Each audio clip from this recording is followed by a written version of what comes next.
Como decía Estefi hace un momento, ayer 108 asambleístas viabilizaron la explotación petrolera en los bloques 31 y 43 de la Amazonía. Una decisión que les tomó cerca de 9 horas, donde intervinieron habitantes y autoridades del Oriente, quienes expresaron sus opiniones a favor y también en contra de la iniciativa del Ejecutivo. Ahora sí, no habrá excusas para que el 95% del país tenga servicios básicos, obras viales y demás. Esto una vez que el petróleo empiece a fluir fuera de la tierra. Rosana Alvarado, vicepresidenta de la Asamblea, miembro de la Comisión de Derechos Colectivos, se encuentra en los estudios de la capital. Rosana, buenos días. ¿Cuál es la planificación que tienen ustedes como gobierno sobre las obras ofrecidas? ¿En cuánto tiempo ya vamos a ver este primer objetivo que se han planteado? 95% de los habitantes con servicios básicos, con agua potable, con alcantarillado y con todos los beneficios que ello implica. Gracias, Lenin. Amigos, amigas, buenos días. Primero, permítame precisar sobre la intervención de la vicepresidenta de la nacionalidad guaraní del Ecuador. Es verdad, ella lo que manifestó ayer es la exigencia de una consulta, decía ella, a sus abuelos, a sus ancianos, a los ancianos guaraní que no siempre han sido consultados, sobre quienes muy poco se conoce cuál es la opinión cuando se implementan sistemas de extracción. Es verdad. Y ella, Alicia, se refiere precisamente a la exigencia de consulta previa que consta en el informe. Ella no habla de consulta a la ciudadanía, de consulta abierta, de consulta popular. Ella habla de la consulta previa a la nacionalidad guaraní, y eso es correcto, estamos de acuerdo, eso el gobierno lo ha venido desarrollando. Pero también Alicia habló de otras cosas que naturalmente no se difunden por la prensa. También, al mismo tiempo que dijo que los guaraní quieren continuar ese modelo y ese esquema de vida, fue contradictoria cuando exigió universidad para los guaraní, hospitales para los guaraní, manifestó las deficiencias que enfrentan y que sufren los guaraní. Todo eso tiene que ser cumplido. Es correcta y es legítima la pretensión, pero hablemos con sinceridad. También la vicepresidenta de la nacionalidad guaraní pidió un fondo para que sea manejado por los guaraní, pero eso es incorrecto. A eso no podemos ceder, a eso no nos podemos comprometer. No es posible entregar un fondo de dinero proveniente de la explotación del Yasuní y Teté a la nacionalidad guaraní por ser guaraní. Es importante, por supuesto, cubrir todo y satisfacer todos sus derechos, sus obras legítimamente exigidas, las necesarias para que la comunidad subsista, tenga derechos garantizados, esté de acuerdo a lo que dice la Constitución, protegida precisamente por recursos que provienen de sus territorios. Pero también no hablemos o no demos a conocer parte de su discurso, sino la historia completa, que es la de una exigencia al Estado ecuatoriano. ¿Pero para cuándo, Rosana? Porque la nacionalidad guaraní viene exigiendo atención, servicios, desde que se inició la explotación petrolera, quizás desde antes, y a ellos no les ha llegado nada. No es tan así que no se ha llegado nada. Considero que este es el gobierno que mayor inversión ha dejado en la Amazonía, Lenin. No como un favor ni como una dádiva, sino porque eso es justicia. Nosotros, al interpelarle a Chevron, al impugnarle a Chevron, también dimos a conocer el daño gigante que sobre todo tienen que enfrentar las comunidades de la Amazonía.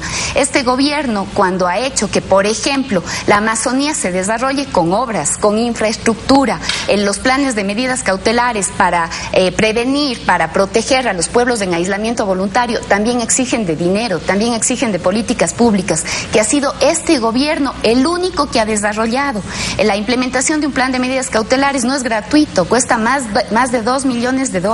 Eso ha hecho este gobierno. La creación de una zona de amortiguamiento también ha hecho este gobierno. La creación de puestos de control en el río Shiripuno, precisamente para evitar y controlar la tala indiscriminada de madera, la extracción ilegal de los bosques de los guaraní en territorio amazónico, también han sido medidas implementadas por este gobierno. ¿Y cómo no los iban a implementar? Sobre todo lo que se refiere a los pueblos en aislamiento voluntario, si fue una disposición de la Comisión Interamericana de Derechos Humanos. Hubiera sido el colmo que no se lo hubiera realizado. Pero yo le preguntaba en primera instancia, Rosana, ¿en cuánto tiempo? Porque ustedes hablan de un proyecto muy ambicioso, 95% de los habitantes del Ecuador con alcantarillado, con agua potable.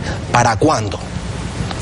Bueno, lo primero, Lenin, obviamente no es un favor ni es una dádiva, es lo primero que he dicho. La implementación, el cumplimiento de los derechos no se tiene ni siquiera que agradecer, no estamos hablando de favores, estamos hablando de obligaciones y de responsabilidades que desde el Estado tienen que ser cubiertas en favor de sus habitantes, ¿sí?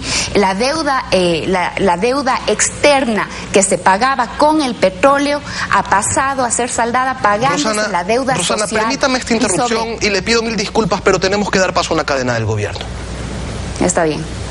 Retomamos nuestra entrevista con Rosana Alvarado, vicepresidenta de la Asamblea Nacional. Rosana, usted estaba por contarnos más o menos en cuánto tiempo el 95% de la población del país debe esperar ya contar con un 100% de agua potable y alcantarillado. Sí, Lenin, recordemos que, bueno, además de lo que se menciona en la cadena que antecedió, todas esas obras que han podido ser implementadas gracias al destino de los recursos petroleros en el pago de la deuda social, pues también en cuanto empecemos la explotación en las medidas y de acuerdo a las condiciones que se establecen en la Asamblea, tenemos que esperar al menos 2 años para poder tener los primeros recursos provenientes del petróleo. La explotación del petróleo en esta zona me refiero, ¿no? Los recursos que provienen del Yasuní, de los bloques 31 y 43, pues dependerán también del grado de explotación, de la tecnología que se establezca. Hemos encargado la operación a la estatal Petroamazonas, a la empresa pública, para que además sea esta la que se encargue y con todos los mecanismos, con las mayores exigencias y estándares ambientales y técnicos, sea la que entregue el petróleo al Ecuador. Nosotros creemos que con la explotación, pues de acuerdo a la misma resolución, pues se podrán cubrir el 95% de necesidades como saneamiento ambiental, alcantarillado para la población de la Amazonía. Tenemos además que tener cautela y tener también en cuenta los años que tienen que transcurrir para poder lograr todo el dinero, todos los recursos provenientes del petróleo de esta zona, pero ojalá y pronto podamos tener además presente que la palabra empeñada en esta resolución de la Asamblea Nacional va a ser cumplida en los próximos años. Nos acercamos al cumplimiento de los objetivos de nuestro Plan Nacional para el Buen Vivir, que establece que nuestro peor enemigo de las personas y enemigo del ambiente es la contaminación ambiental, Rosana, es la falta de servicios. El artículo 57 de la Constitución en sus numerales 7 y 17 hablan de consulta previa, libre e informada antes de explotar recursos renovables, o el 17 se refiere a la adopción de medidas legislativas que afecten los derechos colectivos. Le hago esta pregunta porque el informe que se presentó para el segundo debate dice que no es viable, que no se debe dar, pero usted al inicio de esta entrevista decía que la vicepresidenta de la nacionalidad guaraní no debe preocuparse porque sí va a haber una consulta. Finalmente, ¿en qué quedamos? Es que son diferentes consultas, Lenin. Recordemos que en la Constitución se establece, además de la consulta popular, la consulta ambiental, la consulta previa y la consulta prelegislativa. Sobre la consulta prelegislativa, la Corte Constitucional lo que señaló es que se establece la necesidad de consulta prelegislativa para el desarrollo de la norma, con anticipación a que la Asamblea Nacional apruebe una norma. Se trata del caso de leyes específicamente. Pero en cambio, lo que establece nuestra resolución es en relación a lo que menciona la Constitución con respecto a la consulta previa, libre e informada, a la que me referí y está establecida como uno de los requisitos de nuestra resolución. Esa es la consulta al pueblo guaraní, por ejemplo. Esa es la consulta que tiene que hacerse en el territorio. Esa es la consulta de la que hablaba la vicepresidenta de la nacionalidad guaraní. ¿Exclusivamente a los guaraníes? Así es, en el territorio a los pueblos, comunidades y nacionalidades que estén establecidas en los territorios donde se van a hacer las actividades de exploración. Ahora, en lo que se refiere, vamos a continuar refiriéndonos a la resolución de ayer. Decisiones como la de excluir de la autorización para la explotación a la zona intangible, ¿este es un tema que se consensuó previamente con el Ejecutivo o algo que ustedes lo resolvieron por su cuenta? Se lo pregunto porque el criterio del presidente de la República, expresado en días anteriores, era el siguiente. Sé que el criterio mayoritario en los compañeros del bloque es no dar autorización para explotar en zona intangible. Bueno, discutiremos y aceptaremos lo que diga la mayoría. Pero también el país debe sincerar estas cosas. No se engañen. Si ustedes ven muchas veces cómo se han hecho las zonas protegidas, las zonas intangibles, no tienen lógica ni concierto. Los pueblos no contactados son nómadas. Ya de hecho, por una zona intangible donde están pueblos nómadas, es un contrasentido. Yo sé que la Constitución dice que la zona intangible es irreductible, etcétera, pero en un momento hay que hablar si técnicamente está bien hecha y sin reducirle un centímetro, si no se la redefine. Pues son cosas políticamente incorrectas. Porque si digo eso, entonces que estoy contra los pueblos contactados y soy un etnocida. Bueno, ser etnocida, yo lo que quiero es que no se me mueran los niños de diarreíta en el siglo XXI. Le consultaba, ¿conversaron antes sobre esto?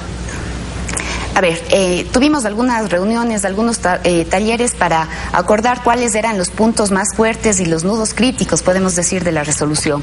El bloque país resolvió es en atención al respeto que merece la Constitución, particularmente el artículo 57, que teníamos que excluir, de acuerdo a lo que manda y exige la Constitución, excluir las actividades extractivas en la zona intangible Tagaer y Taromenane. Es verdad que no solamente es una zona intangible, sino también es irreductible. Es verdad que en muchísimos de los casos esta zona intangible representa un argumento y un contraargumento. Es verdad que los pueblos en aislamiento voluntario pues son nómadas, tienen asentamientos temporales, los lugares donde establecen sus chacras o donde se tiene conocimiento del establecimiento de estos asentamientos pues pueden variar, no es tan claro, se conoce muy poco de aquellos pueblos, pero era absolutamente necesario, no solamente por una disposición legal, sino ética, excluir la zona intangible de las actividades extractivas. Y al no ser esta una ley, sino apenas una resolución, una autorización, ¿el presidente no podría vetarla? No, simplemente tiene que acatar. Las leyes se someten al veto del presidente de la República. Esta es una declaratoria. La Constitución, además, establece con claridad el artículo 57, no puede estar sometido a ningún otro tipo de interpretación. Queda claro esto. Agradecemos la presencia de Rosana Alvarado, vicepresidenta de la Asamblea Nacional.